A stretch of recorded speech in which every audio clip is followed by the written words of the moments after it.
ಏನ್ ಇವತ್ತು ನಮ್ಮ ಮುಳಬಾಲ್ ತಾಲೂಕಿನ NSU ಯುವ ಘಟಕದ ಅಧ್ಯಕ್ಷರು ನಮ್ಮ ನಮ್ಮ ಚಿಕ್ಕಪ್ಪರವರ ಮಗ ನನಗೆ ತಮ್ಮ ಆಗ್ಬೇಕು. ಇವತ್ತು ಹುಟ್ಟುಹಬ್ಬ ಇದ್ದುದರಿಂದ ನಮ್ಗೆ ನಾವು ಇನ್ನ ಒಂಥರ ಅದ್ದೂರಿಯಾಗಿ ಮಾಡ್ಬೇಕು ಅನ್ಕೊಂಡಿದ್ರೆ ನಮ್ಗೆ ಗೊತ್ತಿರ್ಲಿಲ್ಲ. ಅವ್ನು ಇನ್ನೊಬ್ಬ ನನ್ನ ತಮ್ಮ ಚಿಕ್ಕ ತಮ್ಮ ಫೋನ್ ಮಾಡಿ ನಮ್ಗೆ ಹೇಳಿದ್ದಕ್ಕೆ ನಾವು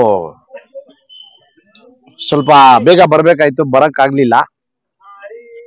ಮತ್ತೆ ಹರೀರ್ ಅವ್ರಿಗೆ ಆ ದೇವ್ರು ಒಳ್ಳೆ ಆರೋಗ್ಯ, ಒಳ್ಳೆ ಆಯುಷು, ಒಳ್ಳೆ ಅಂತಸ್ಸು, ಒಳ್ಳೆ ಮುಂದಿನ ರಾಜಕೀಯ ಜೀವನ ಇನ್ನ ಚೆನ್ನಾಗಿ ನಡೀಲಿ ಅಂತ ಹೇಳ್ತಾ, ನಮ್ಮ ಮುಳಬಾಲ್ ತಾಲೂಕು, ನಮ್ಮ ಕೋಲಾರ ಜಿಲ್ಲೆಯ ಪ್ರಧಾನ ಕಾರ್ಯದರ್ಶಿಗಳಾದಂತ ನಮ್ಮ ಅಭಿಷೇಕ್ ಬ್ರದರ್ ಅವರು, ಮತ್ತೆ ನಮ್ಮ ಟೌನ್ ಬ್ಲಾಕ್ ಅಧ್ಯಕ್ಷರಾದಂತ ಲೋಕೇಶ್ ಅವರು, ಅವ್ರ ಪರವಾಗೂ ಮತ್ತೆ ಎಲ್ಲ ನನ್ನ ಅಣ್ಣ ತಮ್ಮಂದ್ರ ಪರವಾಗೂ ಮತ್ತೆ ಅವ್ರಿಗೆ ಹುಟ್ಟುಹಬ್ಬದ ಶುಭಾಶಯಗಳನ್ನು ತಿಳಿಸ್ತಾ ಇದ್ದೀನಿ.